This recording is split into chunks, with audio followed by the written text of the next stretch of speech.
Disseminated intravascular coagulation, ये एक condition है जिसमें नॉर्मल ब्लड क्लॉटिंग हो जाती है।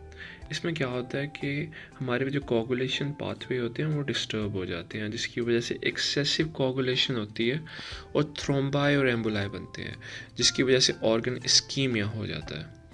और इसके बरक्स इसके साथ साथ एक और चीज़ हो रही होती है कि प्लेटलेट्स और क्लॉटिंग फैक्टर भी यूटिलाइज होना शुरू हो जाते हैं, जिसकी वजह से हमारी बॉडी में प्लेटलेट्स और क्लॉटिंग फैक्टर की कमी हो जाती है। और जैसे कि आपको पता है, प्लेटलेट्स और क्लॉटिंग फैक्टर जो होते हैं वो ब्लड की लीकेज या हेमरेज को प्रिवेंट करते हैं। तो जब इनकी कमी हो जाएगी तो अल्टीमेटली ब्लीडिंग रिजल्ट होगी। ये मोस्टली एक्यूट DIC में देखा जाता है कि कोगुलेशन के साथ साथ ब्लीडिंग भी ओवरलैप कर रही होती है। ये एक पैराडॉक्स है DIC का। DIC जो है ये खुद एक डिज़ीज़ नहीं है, ये एक एक्वायर्ड सिंड्रोम है जो मुख्तलिफ डिजीज़ इसको कॉज करती हैं, जिसमें नंबर 1 पे हमारे पास सेप्सिस आ जाती है। सेप्सिस और सेप्टिक शॉक में ये नंबर 1 पे है, जो कि DIC को कॉज करता है। और अगर सेप्सिस में DIC डेवलप हो जाए तो उसमें उसका प्रोग्नोसिस बुरा होता है। इसके अलावा मेलिग्नेंसी, ट्रॉमा, खासतौर पे न्यूरो ट्रॉमा में DIC बहुत पाया जाता है। इसके अलावा ऑप्स की complication, transfusion reaction, hepatic failure, heat stroke और हाइपरथर्मिया में भी DIC डेवलप हो सकता है। क्लिनिकल फीचर्स ऑफ DIC में जो सबसे ज़्यादा होते हैं ना, वो हमारे पास ब्लीडिंग के साथ पेशेंट प्रेजेंट करता है, जिसमें पेटिकियाई या इकाइमोसिस बने होते हैं उसके स्किन पे।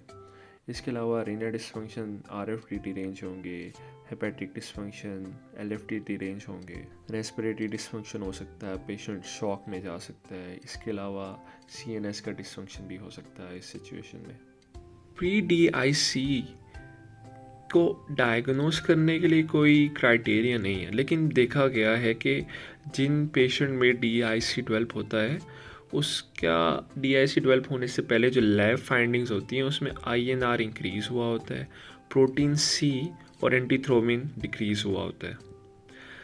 तो इस सिचुएशन में बेहतर ये रहता है कि आप हेपरिन से ट्रीट करें तो DIC के डेवलप होने के चांसेस कम हो जाते हैं। अब 2 तरह के DIC होते हैं, एक्यूट और क्रोनिक। एक्यूट जो होता है ना, वो sudden exposure of blood to procoagulants. ये सडन एक्सपोजर से होता है जिसमें प्रोकोगुलेंट में टिश्यू फैक्टर और टिश्यू थ्रोम्बोप्लास्टिन आ जाते हैं। इसमें क्या होता है कि बॉडी अडॉप्ट नहीं कर पाती अकॉर्डिंग टू द सिचुएशन और कॉम्पनसेटिंग मैकेनिज्म फेल हो जाते हैं। और ये एक्यूट DIC में ही हमारे पास हेमोरेज डेवलप होता है।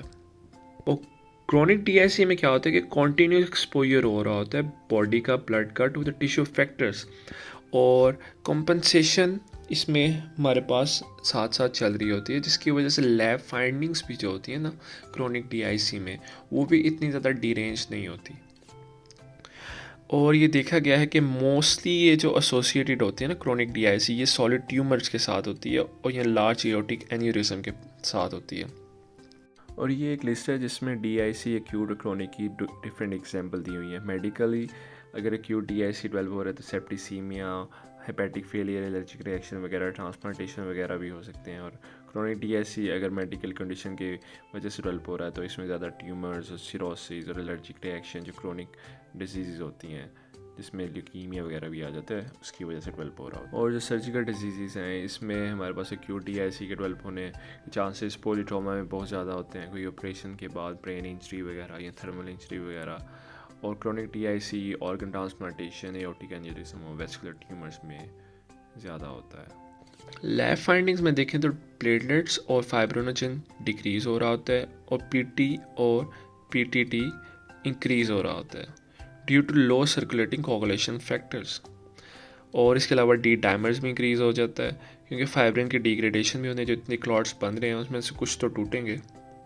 क्रोनिक DIC में ये रिजल्ट नॉर्मल भी हो सकते हैं क्योंकि उसमें कॉम्पनसेशन इन्वॉल्व हो रही होती है, बॉडी कॉम्पनसेट कर रही होती है, जैसे कि मैंने पहले बता दिया था।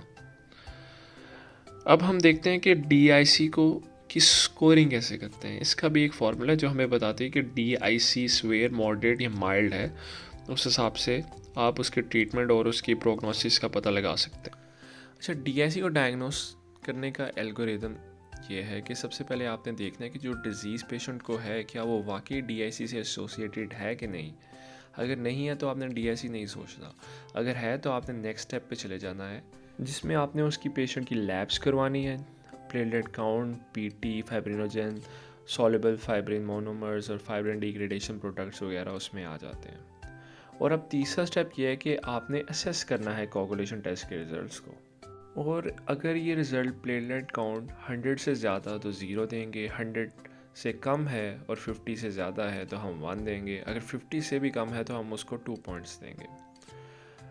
अब हमने देखना है कि एलिवेटेड फाइब्रिन रिलेटेड मार्कर्स, तो अगर कोई इंक्रीज़ नहीं हुआ तो 0, मॉडरेट इंक्रीज़ है तो 2 और अगर ज़्यादा इंक्रीज़ है तो हम 3 पॉइंट्स देंगे। इसके अलावा हम PT देख लेंगे, अगर 3 सेकंड से कम है तो हम उसे कोई पॉइंट नहीं देंगे, अगर 3 से 6 के दरमियान है तो हम उसे 1 पॉइंट देंगे, अगर 6 से ज़्यादा है PT तो हम उसे 2 पॉइंट्स देंगे।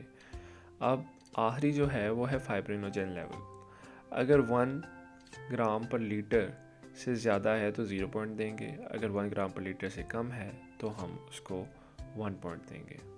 अब हमने पॉइंट्स दे दी हैं, अब हमने कैलकुलेट करना है स्कोर, और अकॉर्डिंग टू स्कोर हमने कैटेगराइज करना है DIC को। और अगर स्कोर 5 से ज़्यादा बन रहा है ऐड अप करने के बाद तो ये DIC ही है, और हमने इसकी फिर डेली स्कोरिंग करनी है, डेली लैब्स करवानी है हमने। अगर स्कोर 5 से कम है तो हम इसमें अफर्म नहीं हो सकते कि ये वाकई DIC है कि नहीं, तो हमने 1-2 दिन बाद लैब्स को फिर से रिपीट करना है।